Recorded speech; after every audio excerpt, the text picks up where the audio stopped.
ఈరోజు దేవుని మాట ఆదికాండము 49వ అధ్యాయం 22వ వచనం. ఏసేపు ఫలించెడు కొమ్మ, ఊట యొద్ద ఫలించెడు కొమ్మ, దాని రెమ్మలు గోడ మీదకి ఎక్కి వ్యాపించును. ప్రియమైన దేవుని మాట వింటున్న వాళ్ళారా, యాకోబు చివరి కాలంలో, చివరి రోజుల్లో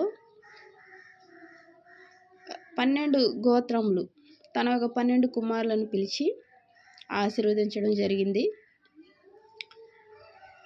ఆ ఆశీర్వాదాలను పొందుకున్న వారై ఉన్నారు 12 మంది సంతానం. ఏసేపు 11వ వాడు.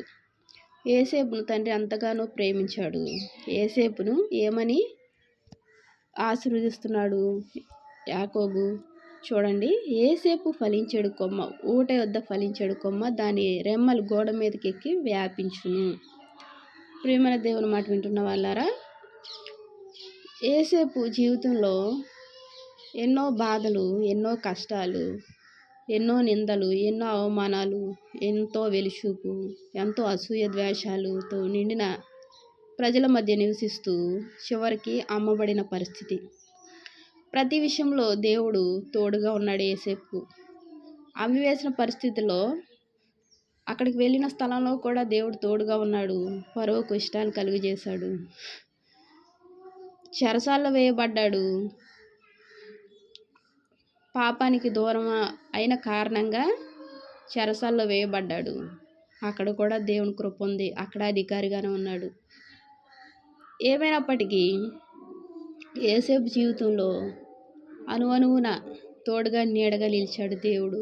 ఏసేపు యొక్క ప్రవర్తన నీతితో కూడినదై, దేవుని యందు భయభక్తులతో కలిగినదై, ఎంతో వినయ విధేయులతో కూడిన జీవితాన్ని మనం చూస్తున్నాము. ఎందుకంటే ఫరో భార్య ఎంతగా బ్రతిమాలినా ఏమాత్రము పాపానికి దాసుడు కాలేదు. పాపానికి దూరం అయిపోయాడు. తన యథార్థతను పోగొట్టుకోలేదు. చాలా యథార్థత పరుడు. ఆ యథార్థతను ఎవరు చూశారు? యేసయ్య చూశాడు. ఆయన యేసయ్య హృదయంలో ఆ యథార్థత ఎంతో శ్రేష్టమైందిగా, విలువైందిగా ఉంది. మరి నీ జీవితంలో, నా జీవితంలో కూడా ఈ యొక్క డిసెంబర్ 21వ తారీఖు ఈ రోజున మనం ఈ యొక్క సమయంలో ప్రవేశించిన వారమయ్యాము. దేవుని కృప జనవరి 1 నుంచి ఇప్పటి వరకు నీ వెంట ఉంది. దేవుడు నీకు ఎన్నో కార్యాలు చేశాడు. ఎంతో నీ జీవితంలో ఎన్నెన్నో కార్యాలు చూసావు, నీ కుటుంబంలో చూసావు. మరి దేవుడు ఇంకా చెప్తున్నాడు, ఏసేపు ఫలించెడు కొమ్మ, ఊట యొద్ద ఫలించెడు కొమ్మ, దాని రెమ్మలు గోడ మీదకి ఎక్కి వ్యాపించును అని ఆశీర్వదించడం జరిగింది. దేవుడు ఈ సమయంలో నిన్ను కూడా ఈ రీతిగా ఆశీర్వదిస్తున్నాడు. ఏ రీతిగా? ఫలించెడు కొమ్మగా ఉండాలని, ఊట యొద్ద ఫలించెడు కొమ్మగా ఉండాలని. అంత మాత్రమే కాకుండా దాని రెమ్మలు గోడ మీదకి ఎక్కి వ్యాపించును అని చెప్పడం జరుగుతుంది. నీ ఆశీర్వాదము, నీ క్షేమము, నీ మేలు చూసి ఎంతగానో సంతోషపడే పరిస్థితి.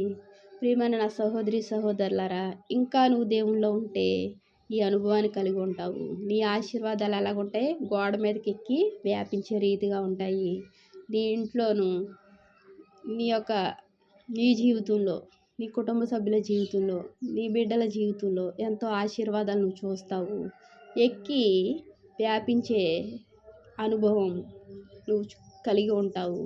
నువ్వు చేయవలసిందల్లా ఒక్కటే, దేవుని యొక్క కృపకు సమీపంగా ఉండడమే. దేవునికి వందనాలు. ప్రార్థన చేసుకుందాం. మహాప్రేమ గల తండ్రి, కృపగల నాయన తండ్రి, ఈ యొక్క డిసెంబర్ 21వ తారీఖున నువ్వు ప్రేమించి నువ్వు ఆశీర్వాదాలు మాకు అనుగ్రహించినందుకు వందనాలు చెల్లించుకుంటున్నానయ్యా. నువ్వు ఇచ్చిన ఆశీర్వాదాలను బట్టి వందనాలు. అంత మాత్రమే కాకుండా ప్రభా, గోడ మీదకి ఎక్కి వ్యాపించే ఆశీర్వాదాలుగా ఉండాలని నువ్వు కోరుకుంటున్నావయ్యా. వ్యాపించును అని అంటున్నావు తండ్రి. అవును తండ్రి, నువ్వు ఆశీర్వాదాలు అనుగ్రహిస్తున్నందుకు వందనాలు చెల్లించుకుంటున్నానయ్యా. ఆ ఆశీర్వాదాలు ఏమాత్రం పోగొట్టుకోకుండా నీ కృపకు, నీ సన్నిధికి, నీకు సమీపంగా నన్ను మమ్మల్ని ఉంచండి ప్రభా. వాక్యం వింటున్న ప్రతి ఒక్కరిని ఆశీర్వదించి దీవించండి అయ్యా.